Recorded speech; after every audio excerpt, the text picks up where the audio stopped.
खूप लोकांना श्रीमंत व्हायचंय. मग ही श्रीमंती अमेरिकेत मिळत असेल आणि त्याच्यासाठी 5 लाख रुपये खर्च करायला लागतो, 8 दिवस द्यायला लागतील, तर किती लोक तयार व्हाल?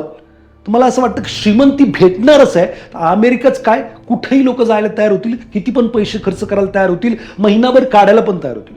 मित्रांनो, श्रीमंती पुण्यात मिळते, पिंपरी चिंचवडमध्ये मिळते, तर तुम्ही तिथपर्यंत यायला तयार नाही आहात. तुम्ही म्हणताय लांब आहे. मित्रांनो, हे बघा, तुम्ही श्रीमंती जिथं असेल तिथं जाऊन घेतली पाहिजे. तुम्ही असं नाही म्हटलं पाहिजे ती खूप लांब आहे, मला नको आहे, मी गरीब राहील, गरीब मरेल, माझ्याकडे गरीब राहायला वेळ आहे, गरीब किंवा प्रॉब्लेममध्ये जगायला वेळ आहे, पण मला पुणे लांब वाटतं.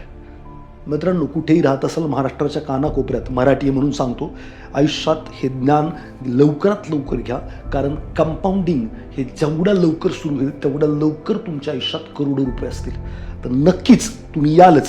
दुसरी गोष्ट मी असं पण तुम्हाला म्हणेल की एकटे येणार असाल तर मित्राला घेऊन या, नातेवाईकाला घेऊन या. बघा, तुम्ही एकटे श्रीमंत व्हाल आणि म्हातारपणी एकट्या अमेरिकेला फिरायला जाल, तुमचा मित्र, तुमची बहीण, तुमचा भाऊ, तुमचं दाजी फायनान्शियल प्रॉब्लेममध्ये, क्रायसिसमध्ये, त्यांच्या मुलांना शिक्षणासाठी पैसे नाही आहेत, अशी परिस्थिती तुम्हाला त्यांची बघायला आवडेल का?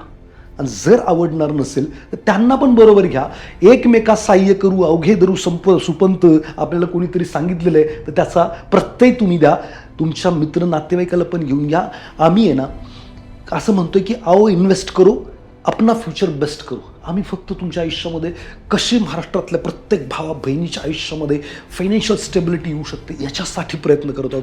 तुमची मदत फक्त आम्हाला याच्यासाठी पाहिजे की तुम्ही श्रीमंत करावं आणि त्याचं नॉलेज देणार आहे, बाकी काही करणार नाही आहे. खाली दिलेल्या लिंकवरती क्लिक करा, रजिस्टर करा, तुमचा मित्र येणार, नातेवाईक येणार आहे, खाली नंबर आहे त्याच्यावरती फोन करा, त्यांना सांगा आमची एवढी लोकं येत आहेत, कशी पण मॅनेजमेंट करा. ते तुम्हाला सांगतील की आता जागा आहे, नाही आहे, येऊ शकता, नाही येऊ शकत, बरंचसं काय असतंय. यावेळेला नाही जमलं पुढच्या वेळेला, पण नक्की या. तुमच्या आयुष्यातल्या सगळ्यात बेस्ट निर्णयापैकी हा निर्णय ठरेल याची खात्री बाळगा. धन्यवाद.